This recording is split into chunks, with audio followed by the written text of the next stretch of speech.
CM గారు కనుక రాజకీయపరమైన అంశాలు మాట్లాడకపోతే మాకు కూడా మాట్లాడాల్సిన అవసరం లేదు. నేను సభ దృష్టికి, సభ్యుల దృష్టికి, రాష్ట్ర ప్రజల దృష్టికి వాస్తవాలు చెప్పాలి కాబట్టి నేను చెప్పాను. కానీ మాకు వేరే ఉద్దేశాలు లేవు అధ్యక్ష. సంపూర్ణంగా ఈ బిల్లును స్వాగతిస్తున్నాం, సహకరిస్తున్నాం, కావాలి సలహాలు కూడా ఇస్తున్నాం.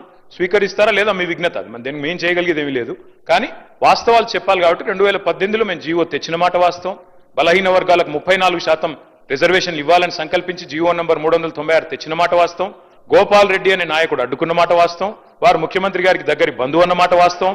మహబూబ్ నగర్ జిల్లా అన్నది వాస్తవం. అందులో నేనే తప్పు చెప్పట్లేదు, వక్రీకరించట్లేదు. అట్లాగే అధ్యక్ష ఇంకొక మాట నేను చెప్పాలి అధ్యక్ష ఒక్క మాట దయచేసి నేను ప్రభుత్వానికి కోరుతా ఉన్నా అధ్యక్ష. మీరు మాట్లాడితే ఇందాక వేరే ఫామ్లో రండి, మరి హౌస్ ఎన్ని రోజులు నడుపుతారో ఇప్పటివరకు చెప్పలేదు అధ్యక్ష. నిన్న మా హరీష్ రావు గారు, ప్రశాంత్ రెడ్డి గారు ఇద్దరు బీఎస్సీలో ఉన్నారు, అడిగారు 15 రోజులు నడపండి, ఎరువుల కొరత ఉంది, 15 రోజులు నడపండి, రాష్ట్రంలో వరదలు వచ్చి సమస్యలు ఉన్నాయి, 15 రోజులు నడపండి, బీసీల సమస్య చర్చిద్దాం, బీసీ డిక్లరేషన్ ఒక రోజు పెట్టండి అధ్యక్ష. బీసీ డిక్లరేషను, ఫార్మర్ డిక్లరేషను, యువజన డిక్లరేషను, ఎస్సీ ఎస్టీ డిక్లరేషన్ పెట్టండి, 15 రోజులు హౌస్ నడపండి. కానీ ప్రభుత్వం పారిపోతుంది అధ్యక్ష, హౌస్ నడపడానికి సిద్ధంగా లేరు. మేమేం చేస్తాం అధ్యక్ష దానికి? We take a strong objection అధ్యక్ష. మేము ఇక్కడే ఉన్నాం అధ్యక్ష, వాళ్ళలాగా పారిపోలేదు.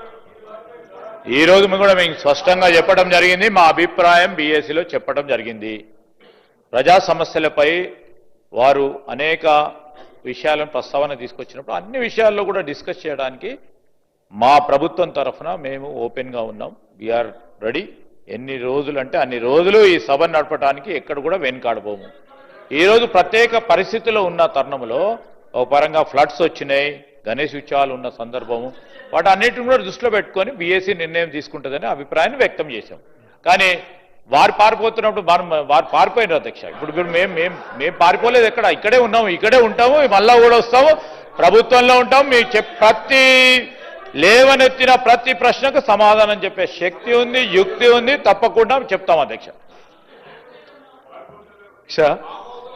అధ్యక్ష ఎల్ఏ మినిస్టర్ గారు మాకు మంచి మిత్రుడు అధ్యక్ష, మా జిల్లా. కానీ ఎల్ఏ మినిస్టర్ గారు చాలా తెలివిగా పదప్రయోగాలతో తప్పించుకునే ప్రయత్నం చేస్తున్నారు. ఈ రోజు రాత్రి రేపు హౌస్ వాయిదా ఇస్తారని మీకు తెలుసు, మాకు తెలుసు. ప్రభుత్వం పారిపోతుందా, ప్రతిపక్షం పారిపోతుందా, ప్రజలే నిర్ణయిస్తారు అధ్యక్ష.